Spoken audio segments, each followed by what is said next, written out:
So, Yeah, there we are. haha! Yo, Welcome to the very first Taboo let me live turn that off stream. so I don't look at it. Okay, there we go. Um, so I'm just gonna start rolling with it right away and try not to too much. Umming's the best part, though. Umming is shitty. Nah, it's fine.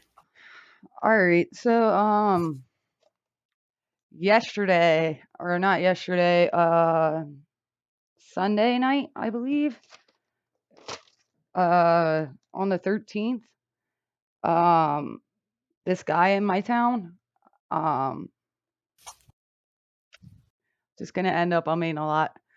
So there's this guy in my town, that's obviously like mentally unhealthy and had like a history of being, um, like violent.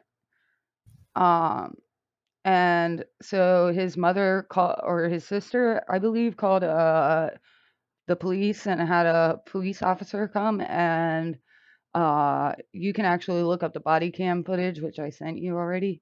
Yep, I've already But seen it.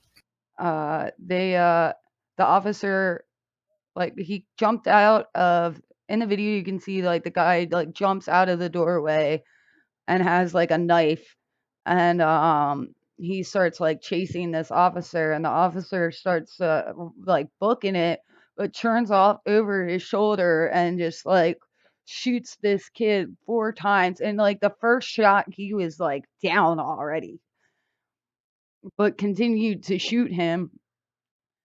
And this pretty much sparked off a huge protest in my hometown. Yeah, But dude, like, I get that the cop was terrified. but yeah, he definitely used excessive force there. Like, Oh, the dude pulled out the gun like it was an airsoft. Like, holy shit. it was like some James Bond shit. Like, you see his You, body you, cam, and he's uh, like leaning back and like shooting over his shoulder. I was just thinking in my head, like, looking at that, going, like, what if he'd been inaccurate? What if he'd just gone and hit somebody else in the road that was just minding their own goddamn business? I didn't even think of that. But Like, yeah. the motherfucker's playing GTA, and he's just, I'm just sitting there staring, like, what if you had missed? Who and would be sitting in a coffin right now because you were too fucking scared to pull out a taser or something? and I get that he was probably like terrified. Um, because that's a pretty scary situation. But I also feel like that's why the police need more training, Mm-hmm. and we need to So, like redevelop the way that we structure our emergency response. like, I get that he had a knife, but he was bringing. Even when you bring a knife to a taser fight, you still lose. Yeah, like, Like, lethal force should not be the first option. agree completely. But like, did you know that the firemen were originally like that was a police job? And ambulances, like ambulance emergency response, was originally a police job, and then the people in the police would treat it like the like shitty job on the force. Like, if you got reprimanded, you would be put on like ambulance duty or fire duty. So eventually that became problematic, and that's how we ended up having different emergency response units. And that's what I feel like we need to move in the direction of, especially when it comes to cases like this of mental illness. Yes, like, you would probably still need the police there for, especially in this situation where the guy has a knife, but like the police should have more training to deal with these kind of issues instead of just jumping the gun, literally. And like I agree the force was necessary, but I don't agree that lethal force was necessary. Um, yeah, same. Or you could like shoot a guy in his foot or his leg and get him to a Keep your head hospital. and don't sprint. Yeah. The other thing that I found when I was looking into this a little more today is that he was the only officer there. And I find that Yes, I saw that in the articles. I found that really strange because, like, every time I've even been pulled over, there's been There's 2 always this. Mhm. officers on the scene. Like, I've never seen a cop by himself before. So, like, that didn't sit right with me either.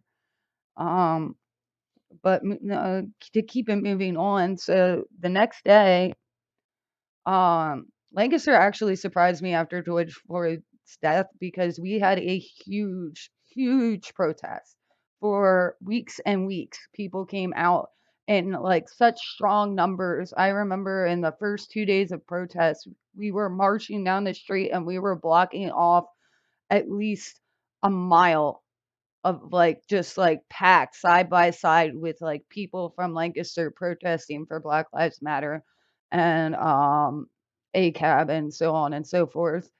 And Mhm. this protest was like from what I saw was significantly smaller than that. But instead of marching, they were just standing around our police station. I'm gonna adjust this quick. So they're standing around the police station, and our police building has a ramp along the side. So it's for like the back entrance to it, and then it has an underground one on the other side of this park. Well, people were standing up in those ramps and like the steps and stuff leading into the front of the precinct, like the main entrance. And from what I was told by friends, I was not there for this one. I was there last night, and we'll get to that. But like everyone was being peaceful, as I have seen at every protest I've ever seen in Lancaster City. Like no one comes out wanting a fight. Like we're there to make a point. Like by standing in solidarity. That's how any protest in Lancaster I have ever seen in my life has been. So what I was informed and from what I read and from what I saw, people were standing around and it started to get dark and they were like, yo, you guys need to move, you need to disperse, you need to leave. If you don't, we will use force to remove you. Which happened at the previous protests in after George Floyd's death. Mhm. And when people didn't respond, they didn't fucking do anything. But this time they threw they opened up the windows and threw canisters of tear gas onto peaceful protesters in my town. Like people just sitting around, fucking on their phones, chanting a little bit, like walking around the vicinity. And I don't live in a major city. Like I don't see any like reason that it had to go to that extreme immediately.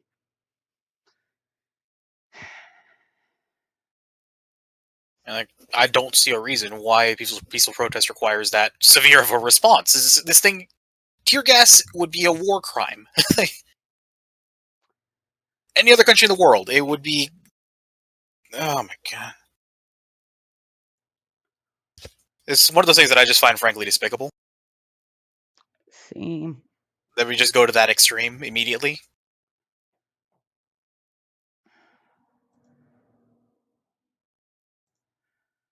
Um, yeah. So people flipped out a lot of, and I don't approve of looting. I never do. I don't approve of looting or breaking into small businesses.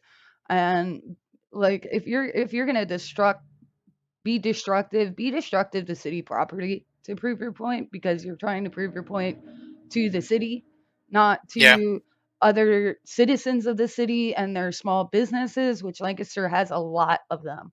Mm. We do not have a Don't lot of fuck over the looting guy. major corporations in our city, and that's one of the things that I've always loved about Lancaster is we don't have a lot of large corporations.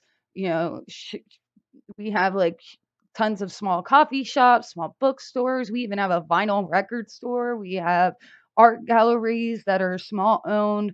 Our bars are small owned. We don't have major like corporation bars in our city. Like, why would you destruct the property of other Lancaster County citizens? It doesn't make sense.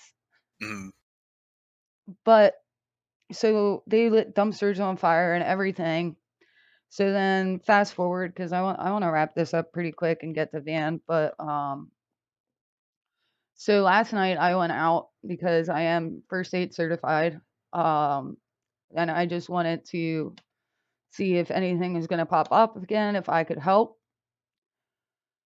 So I went out with a really good friend of mine, like one of my best friends, and we like went out and walked around, and like it was very small. It was like maybe like no more than 50 people, fluxing between 30 and 50, maybe a little more than that, but probably not.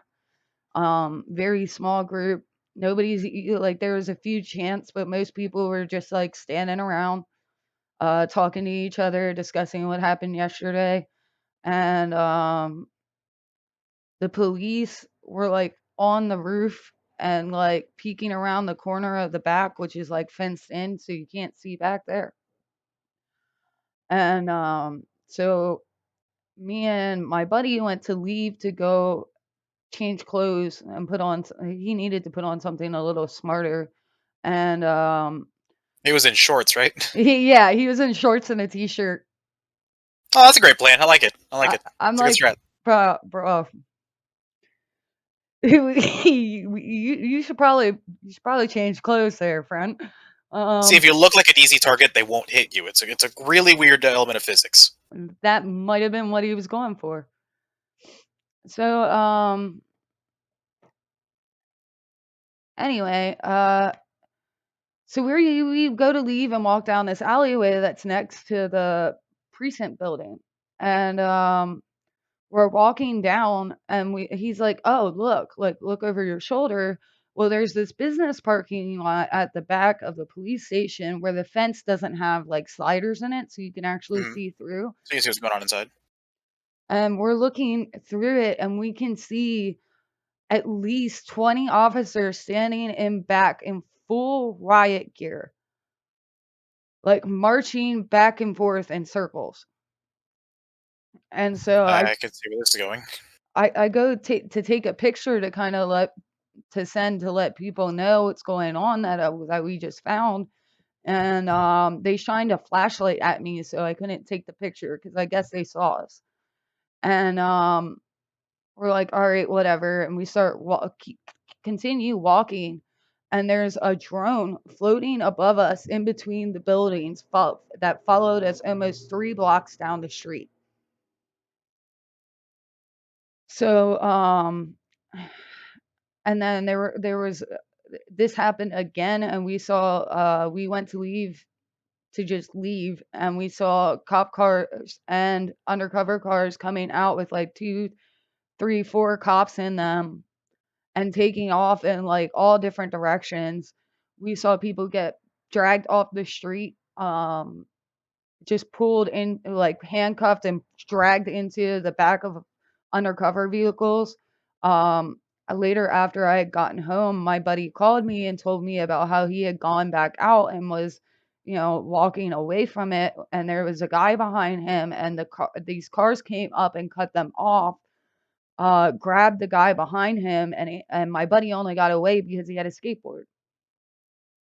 So what we think they're doing is they're using the drones to take pictures of the protesters, and then they're grabbing them as they disperse.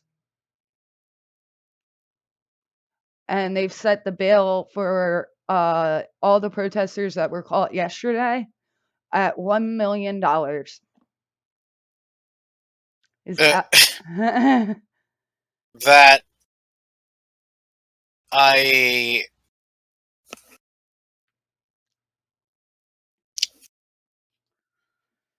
I don't have words for that. That is frankly despicable. it is fucking scary out there. No shit. That's our police department. Great, good to know. So since we were off to a late start, yeah, it should be illegal, but a lot of these people do not have the resources or quite frankly, the income to hire lawyers and fight these kind of fight them. Like, that's the harsh reality is, yes, something is illegal, but, like, what's your chances of having a good lawyer that actually wants to step up and do the actual work to fight your case? Mhm. And he's going against the entire justice system that's trying to put you into kangaroo court and get you put in prison for a ridiculous bail. For daring to talk against them. Yep, and it happens all the time. I mean, the evidence was clear after George Floyd's murder.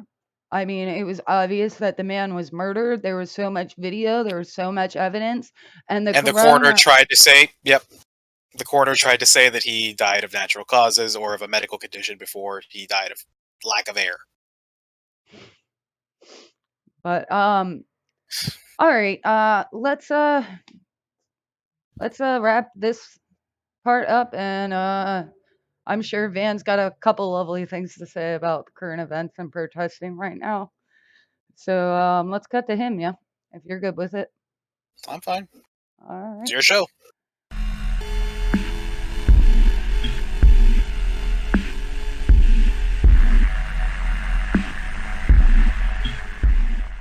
Woo! We are here. Oh wait, I forgot to unmute Van. God damn it. There we go. You know when you interview the guy and he's just muted the whole time? I like that. That's good for me. Thank you. It's a good strat. Yeah, that's good. I like it when I like being ignored outright, just to make silly faces by myself. Yeah. For everyone watching, this is a very, very old friend of mine, very good friend, very infamous in our town for being a little crazy. And I guess we're gonna find out more about that. Well, you'll fit right in then. There's this guy that looks a lot like me who used to run around Lancaster and break things and set them on fire and shit like that. I heard he was an asshole. That I don't know him. So. We don't know that guy. I have no idea. I have no fucking idea who that is. He's your evil twin.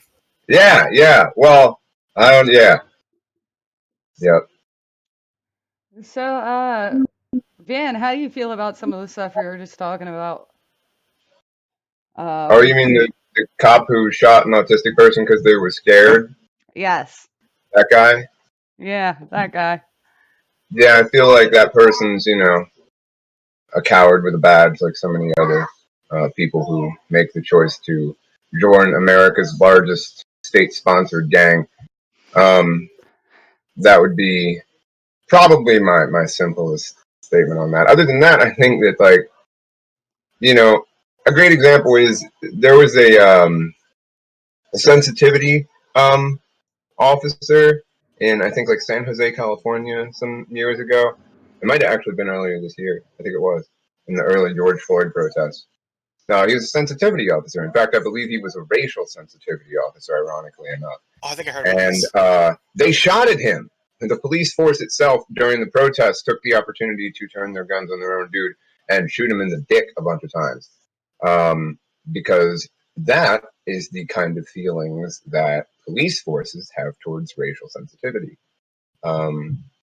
Which kind of, as a broad stroke, gives you an idea of the fact that the whole thing, whether or not the individual cop is racist or not, they're part of a racist organization, which means they're complicit with racism, which is pretty problematic for people who are supposed to, protect everybody, or some protect and serve, they say. Phony ass fucking tagline like that.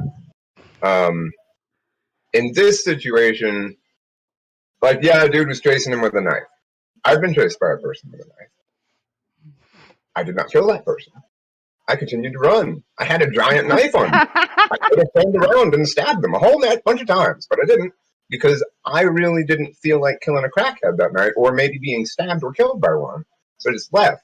A cop has like 5 different things they can use: CS gas and pepper spray and all sorts of shit they can use to completely dismiss some person who's in a frantic state with like an attack if they have to. And they can also book like a motherfucker because all these dudes be jacking steroids. You see cops. Do you really think that guy was going to be able to outrun? Let's be real, it was a cop. The fact of the matter is the dude was scared, and if you're going to be the type of person... I'm not saying he's right. I'm saying do not default to the gun. I don't think you're that. No. But, I mean, like, if you're going to be the type of person who fucking, like, wants to pull up and shoot when they get spooked, you should get a different fucking job. You should go stock third shift groceries or something. Something that's never going to scare you because you're too much of a bitch to ever walk around with a firearm because life is scary. Like, you can't just shoot someone because they chase you. In a civilian situation, that civilian would have definitively went to jail for murder. Yep. No question. Like, it would have even been more reasonable because they don't have fucking training on how to deal with that and to predict that a mentally ill person at a house that freaking out on their mom might end up wiling out when you arrive with your gun and your scary fucking vibe and shit. You know what I mean? Like, they spook people, and their training and the whole culture isn't like well suited to that particular part of what is supposed to be that job. And, like how you bad don't is your have training? the junkyard dog fucking go help the sick kid. Like, you don't have the guy who goes and kills and catches people who murder people go console the girl that just got raped. That doesn't make any fucking sense. I don't even think we need to like train the cops better because they don't give a fuck about sensitivity training. I heard you guys talking about that. And like, I think we need to just dissolve the whole idea that a police officer is supposed to be the person who like does all these different social work jobs. No, like if you're gonna have some weird authoritative force that particularly uses state violence to enforce like property ownership and weird shit like that, like have them just fucking do that. Don't make them like these weird social peacekeepers because they're trained to go be fucking like foaming dogs. They're not supposed to go help a mentally ill person who's having a meltdown. That's a really specific thing, and that's why people in mental institutions manage to contain schizophrenics who pick up a fucking butter knife and chase you without shooting them in the mental hospital. If fucking, Deborah, the fucking RN who is halfway through nursing school working at a psych ward can get a schizophrenic person to not stab them. Like Jesse, the 50-year-old lady that works at the psych ward. Absolutely. Yeah. Like and talk him down. I was saying before, like defund the police does not mean like do without, like it needs reform. Like a lot of things in this too, but that's not what people are talking about right now. I mean, I think like because we could dissolve that shit and split it up into other organizations that are funded by taxpayer money and on a big corrupt racist mess of bullshit. I'd be all about that. For sure. I totally agree. That's why I'm kind of being quiet because I'm like, I don't know how to add because Van's already saying everything that I say. I know, I'd be ranting. I'm ranting. I'm sorry. Even on the event that the police are sent into the scene, why is lethal force the first option? It's the culture. It's that cop culture. Fucking, they watched a Marky Mark movie in 2002 and were like, yeah, I want to fucking go kick down doors, break laws. I'm going to go be a cop and oppress people. Woohoo. And that's how they all talk, too. That's an actual real cop voice. Well, let's move on a little bit though, because I've been on this for quite a while. Sure, yeah. So like I wanted to ask you if you could make like a comparison between, I know you used to be an activist, I know you've been to several occupies and so on, like how would you relate your experiences with what's going on right now? Well, I mean, on a general scale, if we wanted to take a kind of a look at like the material conditions then versus the material conditions now, and I tend to like to analyze things in that way. What were the physical realities? What were the real social realities? What were all the social dynamics that existed then versus now? And how has that contributed to the difference in protests? Like, I remember my first protest was like after 9/11, and I was like 14, and I went to DC, and it was a fucking train wreck, a bunch of bullshit. But like, back then, everybody was kind of wild, but the cops weren't going. The Rodney King thing had happened, sort of earlier in the 90s, and then the deal in New York, and there was a bunch of other things. And so I remember the 9/11 protests were like big, but they weren't as like kind of free spinning as these seem to be. And I think from there, and then the farther you get up with the later Iraq War protests. I remember going and counter-protesting Nazi rallies by the Martin Memorial Library in York. Because in my hometown, they had yearly fucking Nazi rallies by the library downtown. That's York, Pennsylvania, for everybody. Don't go there. I never knew that. Of all That's- places near a library? In front of it. They would march in front of it. That's where it would start, I believe. A party famous for book burnings is having a rally in front of a library? I just think it's funny because they don't. I mean, I just can't imagine that they read much. Can they read? I mean- Do any of them know how to read? It's so short distance. So all they do is run in, pull the books out, throw, They just want to be there so they can scowl at the intellectuals. I just kind of assumed they looked at the swastika, just kind of clapped, just full on. But yeah, like that shit was, the tensions then. There was tension then, but it was like tamer. I think the material conditions of it being stacked on top of each other, on top of each other, on top of each other, and the internet creating the availability of information for people to educate themselves more and more people to understand how racism is systemic in our country, and more people to get a voice, more oppressed people can have a voice, because before, we're in this fucking phony meritocracy that's just like a capitalist meritocracy. How much money you have is how loud your voice is, right? Unless you can cultivate some incredible social following. But the internet created this avenue for people who would otherwise be voiceless because of their economic condition to talk. And that's how you end up with, fucking suburban upper middle class Martha knowing what systemic racism is. You fucking wouldn't if not for the internet. It wouldn't be a conversation on the news if not. Yeah, because it's completely not talked about. Like, right, and that changed the game. So now, like, going back at it, like it's scary watching how little coverage there is on those events, and especially the real shit of them. Like, how many times there's always some different language used, like the neighborhood setting things on fire, the cops setting their own car on fire, like they did in fucking New York City. And every time there's peaceful protests, they're described as looters or thugs or just like. Because it has to fit the narrative, right? It has to fit the narrative for this whole fucking giant con that is our state system. And it's really just our government is basically a business that is made to suck money out of the labor of poor people. And they find all these interesting con ways to sell it to us to keep us distracted, but with real things that are legitimate distractions. Like, a lot of people downplay that, like, oh, this is just a distraction. But, like, it wouldn't be a good distraction if it wasn't of value. Like, if it was trivial. Well, like the wind blowing hail into my eyes is a distraction from something else that I might need to do. But I also need to get the fuck out of that wind. Yeah. Because it's blowing fucking hail at me. And, for some certain oppressed groups, it's like that, except for the hail is broken glass and it limits their capacity to achieve success, security, and safety in life. And that's a mental health issue. And people talk about all these mental health issues like, oh, we have to do something about mental health, get these people counseling. Like, why not fix their fucking material conditions that cause them to need fucking counseling?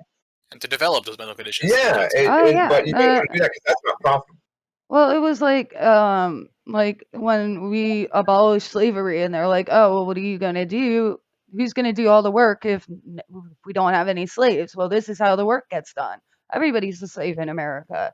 Everyone is the bottom of the ladder, bottom middle class, going about like spending their 90% of their entire life working for something that they don't even get to enjoy or touch, just for the basic necessities of food and water and shelter, like your home, your car, your ability to move around, like things like that are so, like, you have to have this and you have to do that. And in order to get that and do this, you have to work your life away.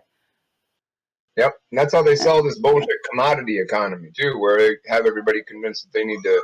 Basically, the only way you can express yourself, the only individuality and freedom you ever actually have in our fucking busted, degrading capitalist enterprise of a country, is to be able to buy the knickknack you like, or the brand of clothes you like, or decorate your car.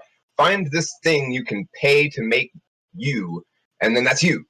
But don't have any individual thoughts. Don't think critically. Don't step outside the status quo, because you have all these options within the status quo that you can express yourself with. But if you have a thought or an expression that's outside of that, we're going to trample you into the fucking ground. Yeah. And that that is such an unhealthy and repressive kind of culture. And I guess that I'll use that to come back because I got side railed because I'm rambling. I forgot. Van ramble? Never. Well, actually, I was I gonna say. Man, I'd ramble for 5 hours drunk. I haven't. But yeah, to get back to Don't it, get me started on drunk rambling. yes. The way that shit connects is, you know, that was pretty tame. Then Occupy was interesting. It started off really powerful and really big, and I was traveling during most of it. And some of it hitchhiking, some of it I had a van. Near the end of it, I was on a train. So I wasn't really at them much at that point. But when I had the van specifically, I was fucking all over trying to go to them and like getting dumpster Little Caesars pizzas and taking a stack of pizzas to the Occupies and then hanging out and getting to know the people and trying to like see if I could help organize. And I'm all for anarchic organization, lack of hierarchy and, you know, all that business. But there was a profound lack of organization and direct. We had so much revolutionary energy as a country at that point. We had fucking stockbrokers out in front of Wall Street bitching about Wall Street. I mean, that's a tremendous amount of revolutionary energy. And we ended up, you know, it's kind of like if you have, like a laser, as would be a good example. The way a laser works is, you know, basically mirrors direct light in a very particular direction, in a very concentrated fashion. But if those are like this, and there's not a directed pin of light, all that energy is just kind of going to disperse. And that is so much of what you saw, where you saw this thing just rise to a behemoth. And it was countrywide, and it was crossing class and crossing cultural boundaries, and everybody had their little fucking pop-up thing where they were handing out, you know, propaganda and pamphlets about their particular gripe, and it was fucking awesome. And if we would have been able to harness that and organize it in such a way that it could have unified itself, that's the kind of revolutionary energy I think we really need. Well, do you like? Sorry. Oh, you good? Do you think like this same thing is probably going to happen with this huge like police abolition, Black Lives Matter movement going on right now? Yeah. The ball has started. I mean, you know, at that time we were still dancing with fascism during Occupy, right? We were still dancing with capitalist decay, but we hadn't really sat down and laid in bed yet. We didn't seal the deal. We have sealed the deal with capitalist decay at this point. We sealed the deal with the introduction of real, true to form fascist shit. Not just fascist rhetoric, not just fascist like baiting and petting the fascists and stoking bigotry, but genuine real fascist shit. Paramilitary groups busting in fucking PDX and shit. Like, that's real fascist shit. Cops working directly with right-wing militias that are racist. You know, in 2014, there was the FBI study that basically said that in much of the domestic terrorism, much of hate crimes, a whole bunch of this other shit, a lot of it was police connected. A lot of white supremacist groups were police connected. There was I think 60% of the nation's police force had been infiltrated by white supremacists, or something like the statistic it said. And I mean, that was in like 2014 by the FBI. It got buried. There's been a few people who demanded they release it, and they don't fully release it. But there is redacted information available. There was a guy in California this summer that was the chief of police for like, I think it was like several years, I think around a decade or so. And he pled guilty to 176 crimes, including numerous murders, rapes, and molestations, including ones that were pedophiliac or pederast. And what's the 60% of men who abuse their wives are police, or domestic abuse people are police? I mean, what's that say about the job itself? If a job primarily and disproportionately attracts people who hit their fucking wife, what does that say about the job? Perhaps that's not a good job. Like, I don't think this is going to go away. No, I think this is we've begun to tip the thing that the ball that his revolution rolls on. And that could take 20 years, it could take 30 years, but the change is coming, capitalism is decaying. Whether that'll result in like a Baltic states kind of solution where we break up into a bunch of balkanized little regions that are self-governed, or whether it results in a complete upheaval and new economic system being put in place, there's no way to tell. Historically, it's a crapshoot. No kidding. No kidding. Historically, it's a crash. Let's just pull a France and I'll get the guillotines. Oh. Well, that's one way it could go, right? But in the modern age, there's so many things in the way of that, and there's so many systems in place. I mean, during the French Revolution, they didn't have nuclear reactors that needed to be staffed during the time of revolution, but there's genuine infrastructure shit that needs to be kept up, or else we'll all suffer massively, and the revolution will get side railed to take care of the fucking plant that's melting down in 20 different cities. And so we live in unprecedented times as far as revolt, and we can look to history for how these things go, but we have tech that we didn't have. We have global trade dynamics that we didn't have. We have global social dynamics that we didn't have. It's just communication is so much easier nowadays. Communication's easier, but it's also easier to be surveilled. Yep, easier to I mean, like, there's people who are proper revolutionaries and be on some shit right now are carrying their phones around in fucking Faraday cases. Even the dudes from like QAnon and fucking Chopper Trap House and these like lefty fucking podcasts and shit. These people fucking have their, and that's not, did I say QAnon, TrueAnon? Yeah, not QAnon. We don't want QAnon. QAnon, TrueAnon. But, with the surveillance state, it's a lot more difficult to predict how any of this will really go. It's unprecedented. I can only like comfortably say that from history, it has started. And it's not going to peter out. I think like Occupy, it's not going to get taken over by like crackheads that are sleeping in front of the police station. So, and I don't think it's going to be pretty. Well, on the note, like you were saying about like the phones and, the fact that like people are ostracized for being different. I kind of want to roll that into like the fact that like you lived off the grid for a very long time, bro. Like in a way that like most people, I don't think a majority of the people watching this stream have even ever heard of, aside from like a few random tales from me, and my short experience. But like, or do you mean like in the woods out west homesteading? I was more like when you were traveling around, like specifically like the time that you decided you were gonna ride a bike out of Lancaster. Oh. So I didn't ride a bike out of Lanc. I ended up going to California, and while I was out there, I was in this horrible place called Roseville. And Roseville is a Sacramento suburb. And the Sacramento Valley is challenging culturally in its own way. But the Sacramento suburb is even more so that way. It's the stucco and weird, stodgy little houses on the hillside.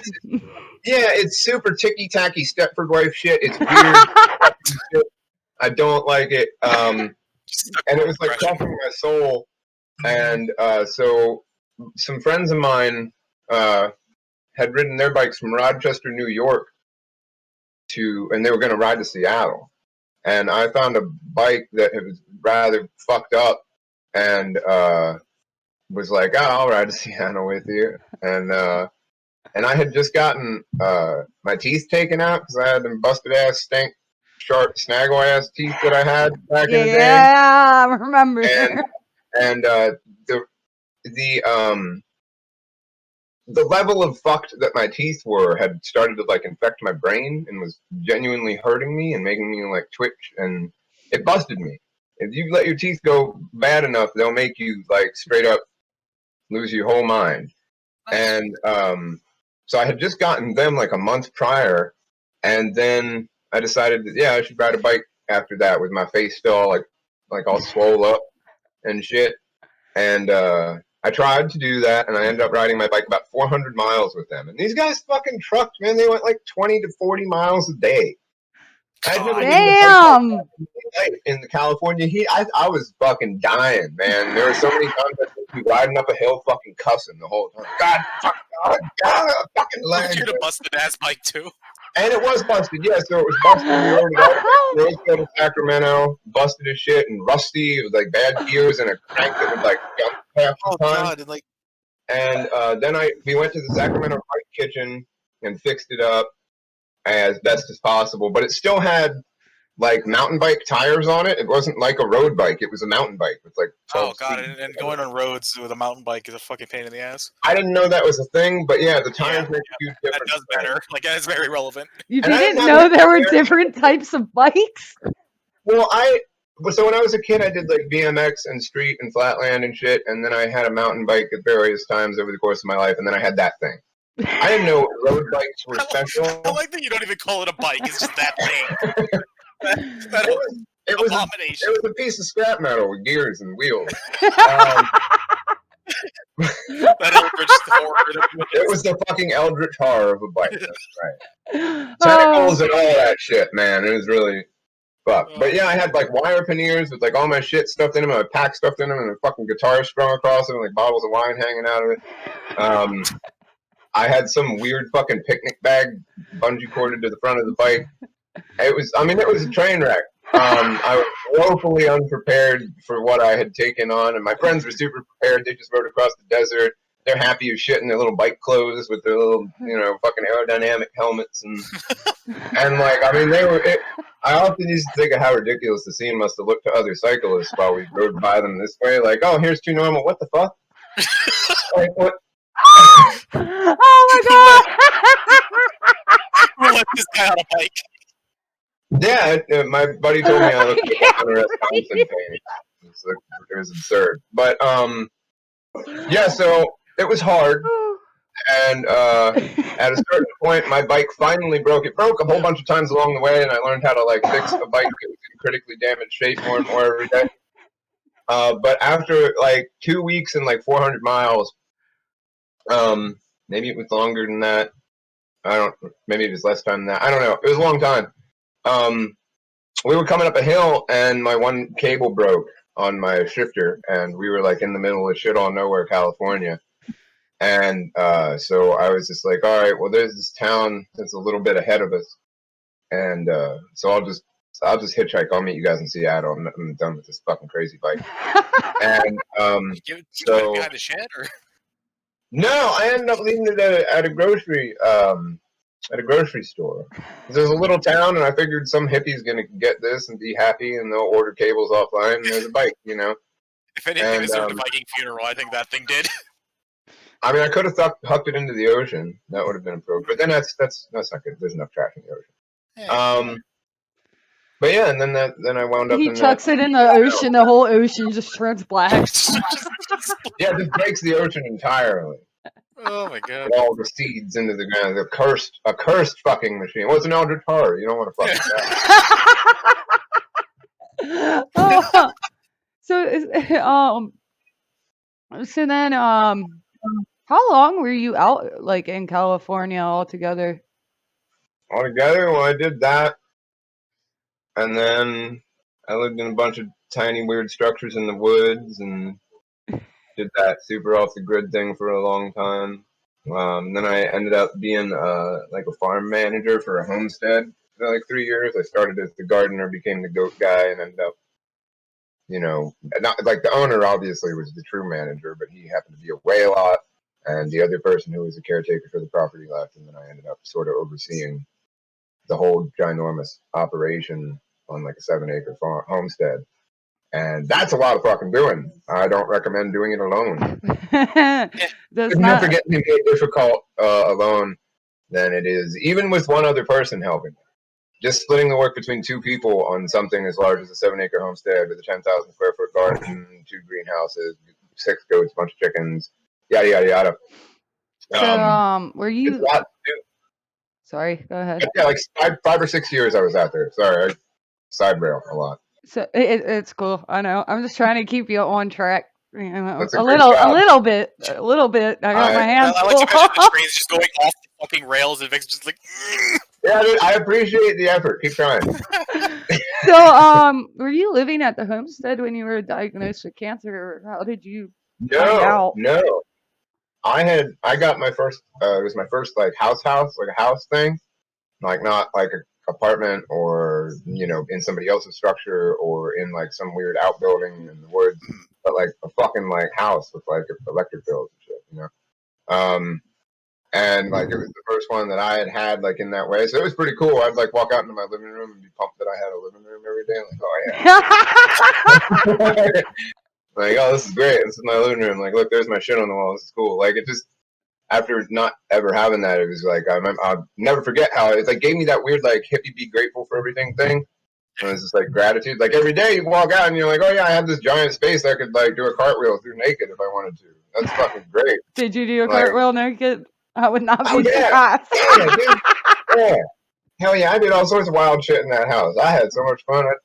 When I like exercise, I would do these like fucking suicide sprints across between the kitchen and the living room. It was so fun to have a house. But yeah, I had that. I was working as a security guard at a pot shop, and a bud tender, and just kind of super chilling. I wasn't really doing anything extracurricular even at that point. I was like really kind of nestling into being a homebody because I felt safe for the first time, like super like secure. I was like, all right, my bills are paid. I got this house. I can just like go to work, come home, drink tea, smoke weed, and play The Witcher. This is fucking great. Play The Witcher. That's life. It was the life, man. It was really good. But yeah, and then I found a lump on my tongue on Christmas, and I was like, "Oh fuck!" Thanks, Santa. And like, yeah, dude, Merry fucking Christmas. My mom died a month before it, and then I got fucking tongue cancer. I was like, "Whoa, Jesus. this is not going to be a good year." And surprise, it was 2020. We just can't win with this year, swear to God. But yeah, no, that was pretty weird. That was a hard shit, man. It was weird. It was a surprise. Like I'd always been afraid that I was gonna get like some kind of mouth or throat cancer or something because I've been smoking like a chimney since I was like 12 and smoking lots of weed and shit and drinking like a madman for like 10 years. And like I really figured like, oh man, and I lost my teeth in my 20s, so I was like, I'm a pretty good candidate for some kind of oral cancer. But I still wouldn't really like take care of my mouth because I was stupid. Yeah, dude, like we would be like, bam, brush your teeth. I don't fucking know. He ain't got time for that. He's got blood coming down his jaw from his mouth, and we're like, man, go brush your fucking teeth. Yeah, that time my gums exploded. Yeah. Yeah. I was like a fucking Anne Rice novel, and he's like, nah, I'm fine. Dude, I was a foolishly crusty human being for quite a long time. I was like weirdly proud of it too. If somebody told me I stink, I'd like waft my armpit and like tell me again. Like it was ridiculous, man. I was an obnoxious dude. But it was fun to be kind of outrageous and disgusting. It was fun. Man, if you can't be loved, then you'll be hated. I wasn't going for that though. I just didn't really have any care for sanitation. I had like something against it. I don't know really what it was. Getting cancer broke that out of me because I really needed to be clean. Having a house where I slept in the same sheets regularly kind of did it too because I was like, oh yeah, I make my bed smell like fucking like oily. I need to shower more. If all we knew to get you to be clean was to give you an actual home. The whole friend group just pitches in. It's like, yeah, okay, let's get this fucker. Yeah, that's all it is. We all just want to stop smelling him. Give him a bed. That he sleeps in every night. That'll fix it. Yeah. Well, then it would be a matter of keeping me in it, keeping me from going and rambling or going and like crashing all over because that was like my shit, man. I loved that. I loved like house hopping and like getting to know all sorts of motherfucking people and getting into crazy adventures. It was like the joy of it. It was like it made up for the bad parts in a way at the time. But yeah, cancer was hard. Yeah. How What was it? Okay, I know a lot of some of the questions I'm asking you already know the answers to because we like had talked so much that when he finally came back to the East Coast, yay! But just for everyone watching and Ed too, what was it like having?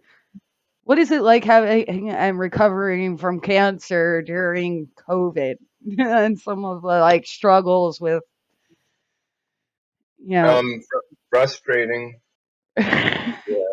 Watching people be indignant like a 12-year-old would be about rules in relation to please wear a face mask to keep the immunocompromised people from dying. I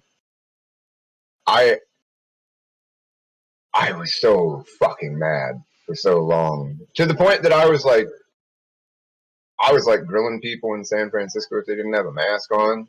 Like, and I mean, like, and this is like while I'm like chemoed out and like 40 pounds underweight and all sucked in, looking like somebody stuck a tube in me and turned it on. Like, I look fucked up, man, and like I'd still be like fucking scowling people down if they didn't have a mask on, because like I don't know, it's just the whole idea was preposterous to me, and that was like one of the harder parts about it was having to go out to get like groceries or something like that. And then because I had to be in San Francisco during it, I was in San Francisco during the beginning of COVID, and this crazy little dorm room that we couldn't leave because it was like under the auspice of UCSF, and like if you have stage 4 tongue cancer, that means it moved on to like lymph nodes and shit. So you have to get like a whole shit ton of radiation, which is a daily radiation to your mouth and neck and shit. Over the course of a few months, you have to get chemo for like 9 weeks. You're stuck wherever you're at. You can't live 3 hours away from it like I did. So we had to like get rid of all our shit and start staying in this thing where you could pay a smaller fee than a hotel would charge on a nightly basis to live in this like UCSF cancer patient dormitory thing. And we weren't allowed to leave our room unless we were going to the shared kitchen or we were going to an appointment, because they didn't want to introduce COVID into the place. So I was like in this weird dormitory jail kind of situation, which was hard. And so unless we were going to get groceries, at a certain point we just had to start having them delivered. We didn't leave. But even still, whenever I'd go out, it'd be like I'd just see somebody in the grocery store with no mask on, and it's like, we're in a major city. You're in an outbreak plausible center. Look at New York. What the fuck are you doing? I'm immunocompromised. Stop it. You know. Like I worked retail at the beginning of COVID, and like I would just see these idiots walking around without masks, and I'm like, what the hell are you doing? It's preposterous to be like, all I have to do is put on a hat. Can you put on a hat before you go into a store, or can you take it off? Then you can put on a mask, and you can shut the fuck up. But it's uncomfortable. Yeah, I can't breathe with it on. And that's the craziest thing too. In the paper mask, people are like, I can't breathe with the paper mask on. Like, I think you need to see a doctor. You get a Halloween costume on, like Jesus Christ, fucking. Yeah, you have fucking COPD if you can't breathe through a fucking paper mask. Like, no shit. You have a problem. Get medical help. It was hard. They shut down the hospitals mostly. Like, it was hyperskeleton crew. So like I'd go in and there would be, like I would talk to the triage person through like an iPad, which was a weird vibe, So you talk to the person through the iPad, and then you go and you do your thing. You do your blood work, or you go to your thing, and everybody's wearing masks, and everything's really distant, and there's like barely any people in the hospital, especially at the beginning. It was fucking apocalyptic feeling, because I was in San Francisco. And if any of y'all ever been to San Francisco, that's a bustling motherfucking city where people walk and bike. It's a kind of city that doesn't sleep. It doesn't sleep. It's always moving. There's traffic is fucking insane. And always, forever, and there's people everywhere in a large portion of the city. And it was like cold dead with like little flashing, construction signs. Fight COVID, stay inside. And it was like fucking profoundly apocalyptic. It was weird. Like I remember, like I live in Houston, so it's like I also live in a city that it's like going downtown for like I had to go downtown to like send a package to postal, and it looked like something out of 28 Days Later. Like there was nobody on the streets, completely empty, That's what I'm shit on saying. the ground. Like Yeah. Driving by Golden Gate Park and seeing nothing, Yep. and like maybe like a few squirrels sitting in the middle of the street, and you're like, what the fuck is going on? Like, whoa, dude. Like, even the Oogles went inside. Holy shit. Like, yeah, it was crazy, and it made everything hard. A lot of the cool UCSF functions that they have for cancer patients went away. Like, UCSF has like, you know, yoga and meditation and all these nutritionists, and it changed some of my treatment. Like, I was supposed to talk to my speech and language therapist to like make sure I could still use my tongue right from the beginning. I hadn't talked to that guy until the end. It made Airbnbs extremely expensive after our stay at the dormitory ran out. The whole thing, man, it was fucking crazy. It was crazy. I'm sure, like, after also, like, you being the free spirit that you've always been, being, like, in that tiny dormitory had to be, like, extremely repulsive. Yeah. Weirdly enough, I had gotten used to being in a little thing. I'd lived in so many small structures in the woods for so many years at that point. Little one-room buildings, 10 by 12s. The first thing I lived in for a year when I first got out to California was a 3-wall tiny shack that I agreed to like build the fourth wall on to live in it for however long I ended up staying there. I mean, like, you're really remote. I got really used to sitting around in a little room. It was hard, but the hard part was the illness and like the fear and like the existential trip that comes with stage 4 cancer. It's like you don't know the treatment's working until after it's done and you're not dead. I'm really happy you're not dead. Me fucking too. That I'm pretty stoked. I still got like 5 years to like I'm at like 6 months now after treatment. And so between 7 and 14 months is your highest risk time period for it to come back. So I'm still at risk to get it and be in a bad way. But I do a lot to prevent that. I've like become like a super healthy person who's generally as clean as I can get myself to be. And I eat super healthy and I'm really conscious of all that shit. And as clean as I can get myself to be, get here. Is that... I brush my teeth now. It's I knew that was I ain't got shit to brush, mate. There are no teeth anymore. No, that's a head trip, man. Seeing your face without your face in it for fucking like 8 months is weird. I'm so stoked to get teeth and eat chips. I don't even know how much I miss fucking crunchy food. I've been on mashed potatoes and smoothies since December of last year. Oh my god. Yeah. I can't smoke weed anymore either. That's butts. Well, that's probably a good thing, honestly. It's like the anti-anxiety medicine from Perfect Land. It just works for that shit. But I think like I think we're in a pretty good spot to wrap this up. It's been like a little over an hour, and this time flies. Yeah, well, this is fun. I like this podcast thing. I hope your podcast does well. Thank you. Thank you for being my first interviewer. Really playing the person to talk and do the things and witness the difficulties of the official term, I think. Yeah, sorry if I just talked the whole fucking time. That's the point of an interview. You're good, man. I'm a rambling fool, man. I'm sorry. We comment, we poke, we prod, we try to take the train back to the rails occasionally. Yeah, I think the official term was witnesser of technical difficulties. No, I'm good at that. I can watch things break and just enjoy the show. Yeah. I mean, everything's working now. Like, you got all your cameras and shit figured out. We were just like, what, 15 minutes late? Yeah, just about. Having run a tabletop game from this exact setup, that is a Christmas miracle. I'll be honest. I totally want to join you guys for a D&D session sometime. Absolutely, feel free. Weird guest characters. Like right now, our D&D group is a little full, but definitely for like Call of Cthulhu, feel free to join. We have a server. Call of Cthulhu is fun. I played a game of Call of Cthulhu where I used to, when I did tabletop, I'd get super shithoused on Private Reserve, and Every time, that was like my tradition. Get a bottle of Private Reserve, drink the whole thing over the course of a night. Oh, God.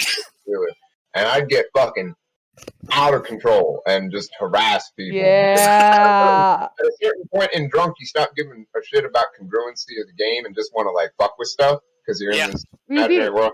We'd be No, walking don't worry down the with street, and I'd be like grabbing Van's hands and being like, "No, stop!" Like, Yeah, I would do that with actual material things as well. If I get blackout, I'd be like trying to pull street signs out of the ground and shit. I just like, I don't know Trust why. me, our group does that without getting drunk. It's fine. That's fun.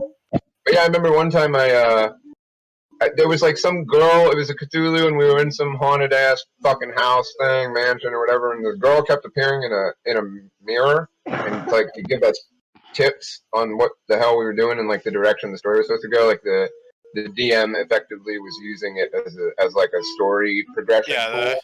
The story NPC. Yeah, and so I got tired of that and wanted things to be more creative because we just kept doing a thing, walking to the next place, girl, do a thing, walk to the next place. It was so linear and shitty and not fun at the time. Yeah, that's... And so I just started throwing things at the mirror and breaking it every single time that it appeared. And I blamed it on, like Cthulhu fucking fear bullshit. I forget what the stat was. But like, basically, it scared me when it appeared, and so my character would just huck something at the mirror and break it. And it ended up side-railing and fucking up the story so much that the guy had me turned into like a chicken or some weird shit, and then the rest of the party just had to like carry me around in a box for the rest of the whole deal because he was like, "You don't get to play anymore."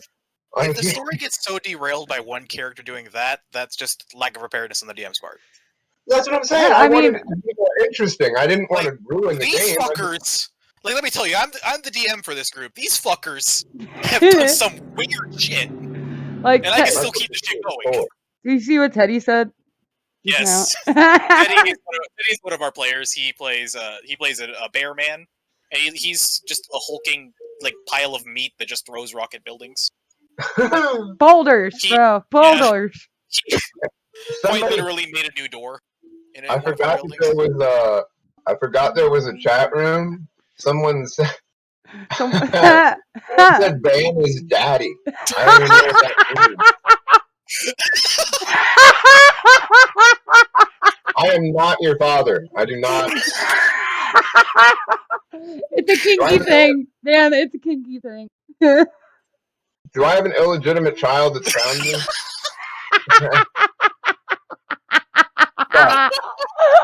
I'm in trouble now, guys. Oh no!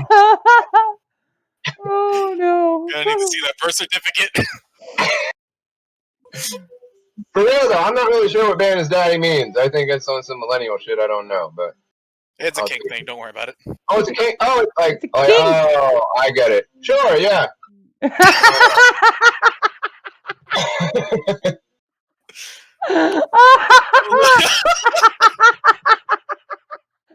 Oh God! Oh! And they made the cat girl noise. Okay, yeah, yes, daddy. Cat girl. That's a great way to describe it. I'm gonna say that from now on. Hold on, I'll be right back. This guy they want to tame a seagull too. They want to tame my seagull, and they want me to be their kink daddy. Now that is a person with interesting goals. Oh God! What? Wait, what? What? I'm just going to read the chat along the way. It's great. Yeah, it's good, man. We got a duck. That makes sense. We have a duck with a Spanish, horrifying Mexican accent. Like Tito from Oliver and Company. Yeah, like oh my God. This is plant. I'm so confused. What are you confused about now? No, because the guy Androsimi is one of our Discord name. I think his name is Plant Daddy or something. I forget his name. Yeah. Oh, Plant Daddy. Plant Daddy wants me to be their Plant Daddy. All right. Yep. I'm having too much fun now. I didn't even realize there was a chat. I should have been interacting with this the whole time. There you go, man. What? So you could not? You say you could get derailed even more? Hey, Grandpa. That's what I want. I want to be an old person with a pipe and an old dog This is what happens. Staring out morosely over the fields of the apocalypse. That's my future. That's a good view to have. Yeah, that's a good note to end it on. All right. Yeah, I think I'm gonna wrap this up. Thank you, everybody who's been watching. Thank you, Van, for shooting this shit on live cam. God. And Man, I'm not having people let you do all sorts of fun shit with your face, man. I want to Becoming be a last person. an immortal Viking with a talking polar bear. Oh Lord. What Vikings and polar bears? Oh. Yeah, there's more there. There's more going on in wow. that chat. There's always more. It will never end. And a talking duck. I mean, that's a D&D character with a hell of a backstory. That's a character that currently exists. Yeah, that's one of our characters in our campaign. Is it actually? Yes. Well, I mean, what's the point of playing D&D if you're fucking immortal? There's no. Well, he thinks there's no he's immortal, dynamic sure. there. It's kind of placebo. Yeah, we like to tell him he's immortal. He's gonna find out the hard way that he's not. You can get like what's the thing that's like above a necromancer? It's like the lich. Warlock. Yeah, you can class The out. lich is the lich is the one. Yeah, you gotta get a lich in your party and just have it suck that guy's soul out and put it in something weird, so he'll like immortally be a Lord, turtle. I've definitely had a lich in a party before. It never ends well. No, well, that's not the point of being a lich in D&D. The point of being a lich in D&D is to fucking ruin everything. Yeah. You have the power. You can fucking turn a city into nothing. We're not allowed to play evil characters in Ed's campaign. God almighty, are you not? Just the one time I've had an evil party has been enough to cancel. Do you allow like chaotic neutral? Absolutely. Okay, because if you don't allow chaotic neutral, you're on some paladin shit. Oh, no, absolutely not. Or as Ed calls it, as long as you're not D&D table. Like, no, we can't have any chaos here. as long as you don't go chaotic stupid, you're fine. Now, chaotic evil isn't practical. It's like it's only for characters that you have to fight. Really, I mean, what the fuck kind of character can you be in a party as a chaotic evil character? Yeah, you can't be chaotic evil. No matter what you are, you're going to just fuck with everybody else. That's your whole purpose, is to make things. You're basically like, like the goddess Eris or something. You're just like an agent of chaos, fucking with everything. Like you are the Joker. Oh, so like you back in the day in our friend group. I quite enjoyed incentivizing everyone to behave in a highly chaotic way. Wait, what? Incentivizing everyone to behave in a chaotic way was a lot of fun. Like getting that whole party at Aaron something or another's house. I got everybody to jump off of like the furniture and see who could put their head through the drop ceiling the farthest. And that was a hoot. There was like 20 people trying to leap through a ceiling, and then the dude who owned the trailer came out and saw that everybody was doing that, and he was so excited by it. Which I was really worried when he came out of his room. I was like, oh fuck, man, I'm about to get in so much trouble. Like I just got everybody to ruin his house. And then he got excited by the idea, and he said that he could do it the best. And this dude ran and jumped off his own stove. He put his head through it, and he broke the handle off the stove. It was great, man. All it takes is an idea. You just be like, hey, I wonder if anybody could do this. And then the drunk people will do it. If it's fun, drunk people will do it. Oh, Lord. But yeah, Agent of Chaos, that's the way. It's a good way to be 21. And you already gave him permission to play with us sometime. You cut out. Well, I'm gonna play with y'all, and I'm gonna be so serious the whole time. We won't be expecting it. Yeah, dead serious, like fucking, like talking about stats and rolls, no matter what. Like, oh, you can't do that. That doesn't fit your alignment. No. Yeah. Oh God. I think those people are actually worse. Yeah, I think for real. Those are the people I harass in D&D because I can't know. Yeah. Like, if you're gonna trip on me about every weird little those people should be pointed at and mocked. Yeah, dude, if you're like a paladin, I'll just hang out in the bushes by the church and like shoot arrows into the feet of like the children of people who are going into it. Like, I'll just fuck with you. Like, just kick over the holy water while you're trying to scry. No, I don't like that.